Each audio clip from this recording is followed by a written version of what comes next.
శ్రీ గురుభ్యో నమ. ఉచ్చిష్ట మహాగణపతి దేవతాభ్యో నమ. ఆదిశంకరాచార్య దేవతాభ్యో నమ. మాతృభ్యో నమ, పితృభ్యో నమ, సర్వేభ్యో నమ. కృష్ణదేవరాయ భక్తి ఛానల్ ప్రేక్షకులకి నమస్కారం. ఈ ఎపిసోడ్లో మనం గురువు యొక్క సంచారం 12 రాశులకి ఏ విధమైనటువంటి ఫలితాలు ఉంటాయి అనేటువంటిది సంక్షిప్తంగా మనం చెప్పుకునే ప్రయత్నం చేద్దాం. అయితే సాధారణంగా ఏం చెప్తారంటే గోచారం అనేటువంటిది చంద్రుడి నుంచి చూడాలి అనేటువంటి పాయింట్. అంటే చంద్రుడు అని ఎందుకు చెప్పారు అంటే రాశి కాబట్టి. చంద్రుడు ఉండే ఏ రాశిలో చంద్రుడు ఉంటే అది జన్మరాశి అవుతుంది. లగ్నం అనేటువంటిది కొంచెం కష్టతరమైనటువంటిది కాబట్టి ఇది ఫిక్స్డ్. నా రాశి మేషరాశి, ఇంకొక ఆయనది వృషభ రాశి.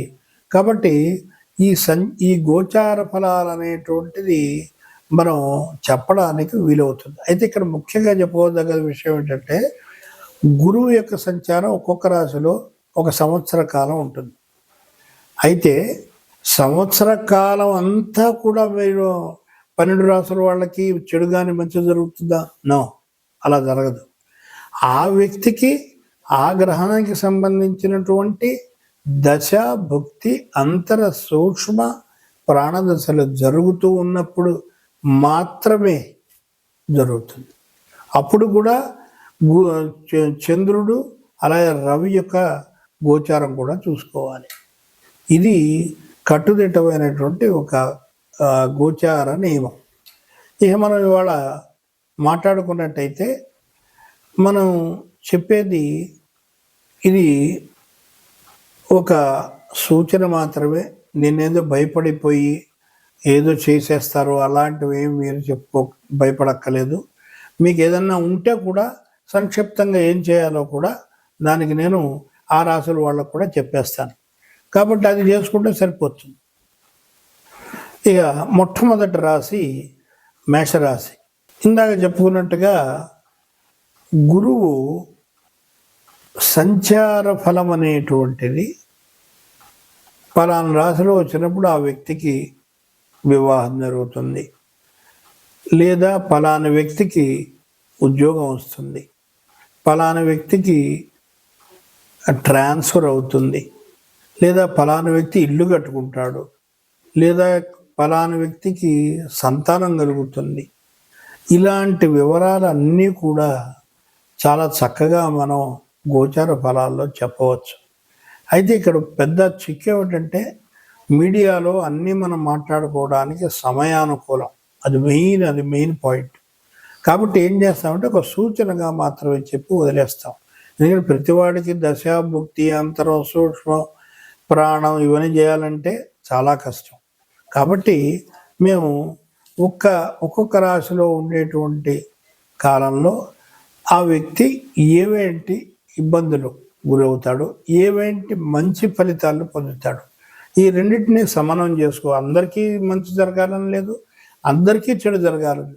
చెడు అనేటువంటిది మీరు ఒకటే గుర్తుపెట్టుకోవాలి దయచేసి, ఇది కేవలం సూచన శాస్త్రం మాత్రమే.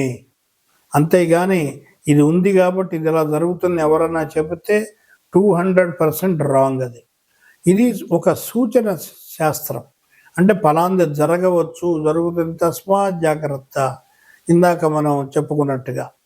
సో ఇవన్నీ కూడా మనం దృష్టిలో పెట్టుకుని గురువుకి సంబంధించినటువంటి పరిహారాలు ఏవైతే ఉంటాయో వాటిని ఎవరైతే పాటిస్తారో వాళ్ళకి చాలా మట్టుకు మీకు శాంతి కలిగి మనశ్శాంతి దొరుకుతుంది. ఇంత మట్టుకు మనకు ఖచ్చితంగా చెప్పడానికి వీలవుతుంది. తర్వాత సింహరాశి. సింహరాశిలో గురువు యొక్క సంచారం, ఇది మిత్రుడి యొక్క రాశి. సో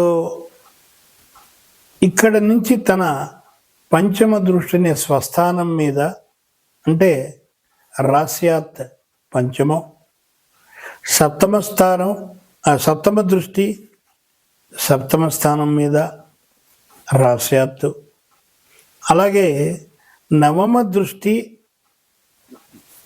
నవమం మీద. ఇవి 5, 7, 9 ఈ స్థానాల యొక్క కాంబినేషన్స్ వల్ల ఎవరికైతే అంటే శివరాశిలో పుట్టినటువంటి వాళ్ళకి, పెళ్లి కానటువంటి వాళ్ళకి ప్రేమలో ఉన్నటువంటి వాళ్ళకి ప్రేమ వివాహం సఫలీకృతం అవుతుంది అని మనం చెప్పవచ్చు. అయితే ఈ గురువు యొక్క దృష్టి, నవమ దృష్టి మేషం మీద పడ్డం మూలంగా, సో ఇక్కడ కొంచెం అది మిత్రరాశి అయినప్పటికీ కూడా, భాగ్యస్థానం అయినప్పటికీ కూడా కొంచెం తండ్రితోటి విభేదాలు కలిగేటువంటి అవకాశం ఉంటుంది. సో దాన్ని పరిహరించుకోవడం కోసం లేదా దాన్ని నివృత్తి కోసం గురువుకి, రవికి, కుజుడికి దానాలు ఇస్తే తద్వారా వాళ్ళు మంచి ఫలితాన్ని పొందేటువంటి అవకాశం ఉంటుంది.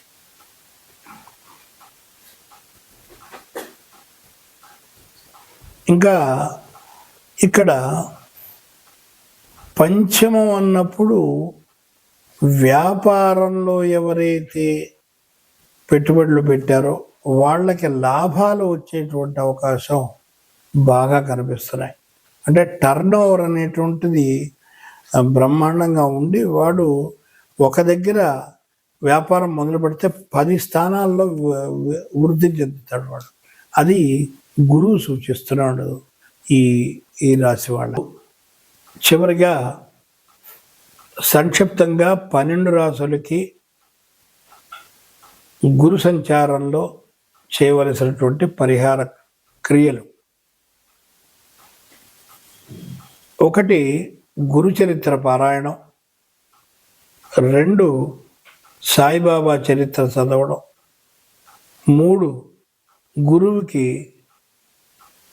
దానం, శనగల దానం ఇవ్వడం, లేదా గురు జపం చేయించడం, లేదా నవగ్రహ హోమం చేయించడం పరిహారం. అలాగే గురువారం నాడు 16 వారాలు బెల్లం మీ ఓపిక ఉన్నంత దానం కింద ఇవ్వడం ఉత్తమం. అలాగే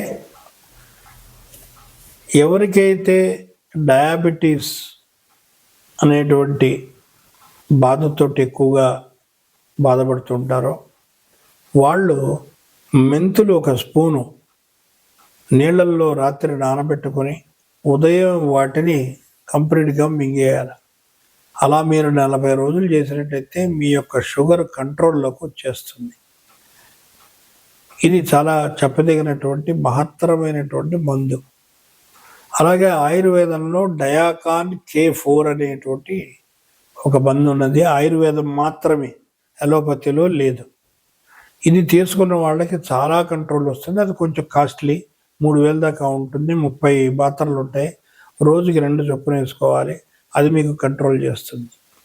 అలాగే ఇది ఏమీ నాకు తెలియదండి, మా దగ్గర డబ్బులు లేవు, లేదా నిరుపేదను సార్ అనుకున్నప్పుడు ఎవరైనా చదువుకున్న వారి దగ్గర గురువు యొక్క స్తోత్రం ఉంటుంది. పంచాంగంలో గురువు యొక్క శ్లోకం రాసి ఉంటుంది.